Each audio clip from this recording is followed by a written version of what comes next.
Amigos y hermanos, muy buenos días. El Señor les bendiga y les ayude a examinar a la luz del manual divino si son verdaderas ovejas del buen pastor. Y ahora, palabras de sabiduría. Leamos Juan 10, 11, 12 y 16. Yo soy el buen pastor. El buen pastor su vida da por las ovejas, mas el asalariado y el que no es el pastor, de quien no son propias las ovejas, ve venir al lobo y deja las ovejas y huye. Y el lobo arrebata las ovejas y las dispersa.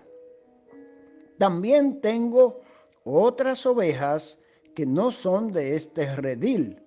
Aquellas también debo traer, y oirán mi voz, y habrá un rebaño y un pastor.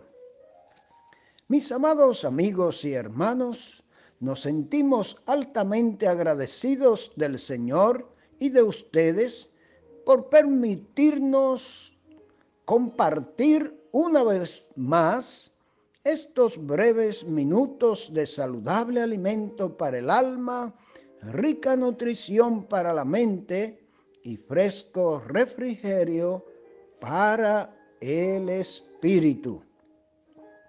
Seguimos saboreando las ricas enseñanzas del Señor contenidas en este importante capítulo 10 del Evangelio de Juan y extraídas con tanta fidelidad y claridad por nuestro comentarista, el doctor William MacDonald.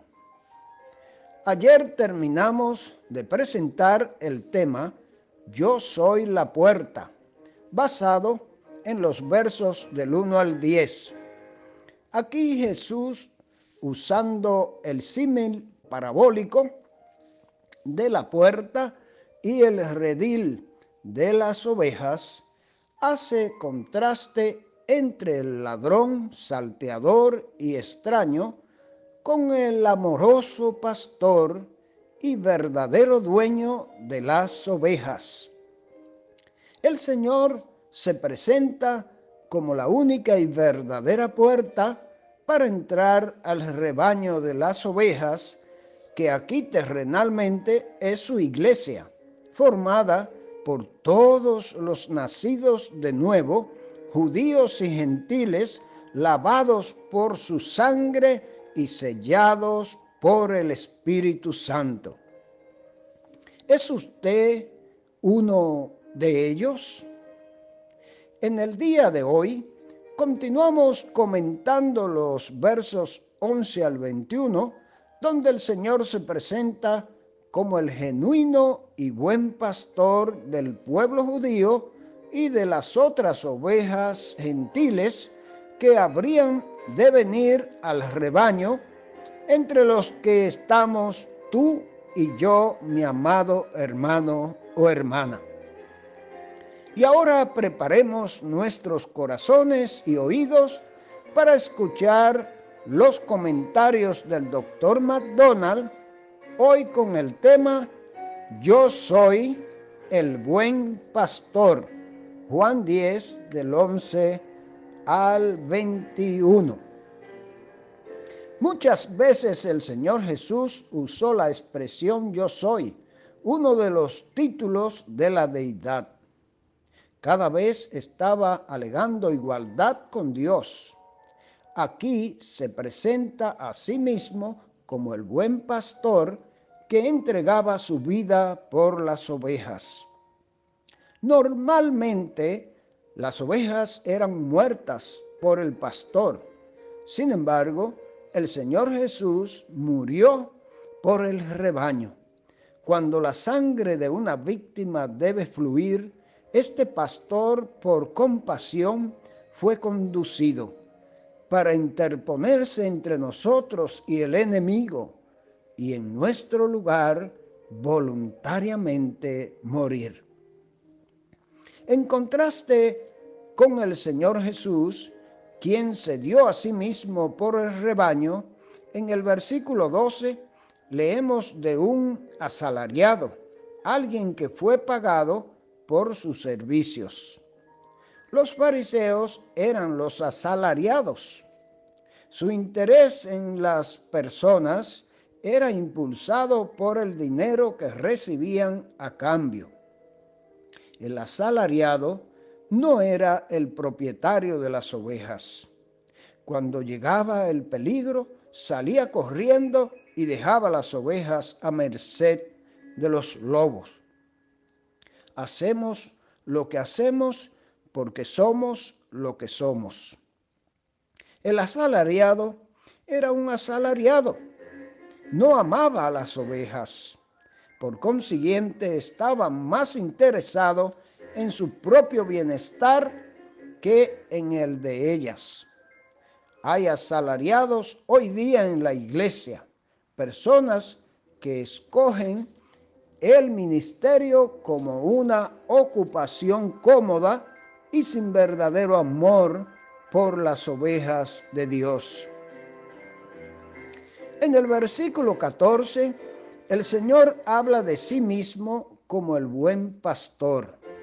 Buen quiere decir justo, conveniente, digno, escogido, excelente y mucho más. Él es todo esto y mucho más. Luego habla de la relación íntima que existe entre sí mismo y sus ovejas. Él conoce las suyas y las suyas le conocen a él. Esta es una verdad maravillosa. En el versículo 15 aparece una verdad realmente emocionante. El Señor comparó su relación con las ovejas con la relación que existe entre sí mismo y su Padre.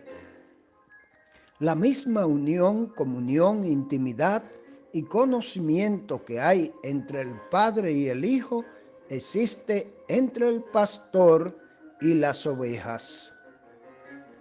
Y pongo mi vida por las ovejas, dijo él.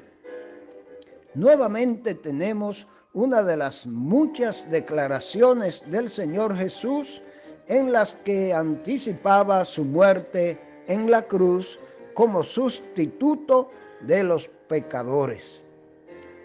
El versículo 16 es la clave del capítulo entero. Las otras ovejas a las que el Señor se refería eran los gentiles. Su venida estaba especialmente conectada con las ovejas de Israel, pero él también tenía en mente la salvación de los gentiles. Las ovejas gentiles no eran del rebaño de Israel. Sin embargo, el gran corazón del Señor Jesús se compadecía de estas ovejas también, y por obligación divina debía traerlas así. Él sabía que estarían más preparadas que el pueblo judío para oír su voz. En la parte final de este versículo se lee: y habrá un rebaño y un pastor. Hubo un cambio del redil del judaísmo al rebaño del cristianismo. Este versículo ofrece un anticipo al hecho de que en Cristo judíos o gentiles estarían unidos y las distinciones previas entre estos grupos desaparecerían. En los versículos 17 y 18, el Señor explicó lo que haría para atraer tanto a judíos como a gentiles a sí mismo.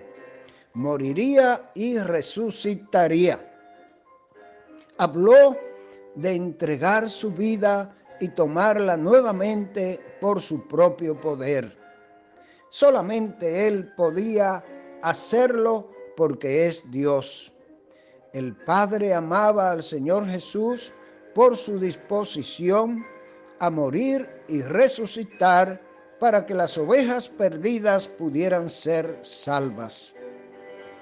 Nadie podía quitarle la vida al Señor. Él es Dios, por lo que era mayor que todos los complots de asesino de sus criaturas.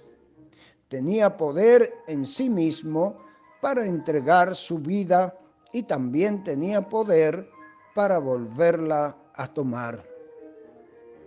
Sin embargo, no fueron los seres humanos los que mataron al Señor Jesús. Sí, lo hicieron. Esto claramente se afirma en Hechos 2:23 y en 1 Tesalonicenses 2:15. El Señor Jesús les permitió hacerlo y fue una exhibición de su poder entregar su vida. Además, entregó el Espíritu, según Juan 19:30, como un acto de su propia fuerza y voluntad. Este mandamiento recibí de mi Padre. El Padre había dado instrucciones al Señor para que entregara su vida y resucitara de entre los muertos. Su muerte y resurrección eran parte esencial de la voluntad de su Padre. Nuevamente el Señor Jesús causaba una división entre los judíos. La entrada de Cristo en el mundo y en los hogares y en los corazones produce una espada en vez de paz. Solo cuando las personas lo reciben a Él como Salvador y Señor, conocen la paz de Dios. El Señor Jesús fue el único hombre perfecto que jamás haya vivido. Nunca dijo una palabra errada o cometió una acción malvada. Sin embargo, tal es la depravación del ser humano que cuando Él vino, hablando palabras de amor y sabiduría, las personas dijeron que tenía un demonio y estaba loco y debía ignorársele. Sin embargo, algunos pensaban de otra manera. Reconocían las palabras y las obras del Señor Jesús como las de una buena persona y no las de un demonio. ¿Y tú, mi amado amigo, qué piensas del Señor Jesús? ¿Cree que Él es Salvador y Señor? Entonces, ¿por qué no lo recibes como tu Salvador y tu Señor? Ojalá que así sea. Que Dios les bendiga.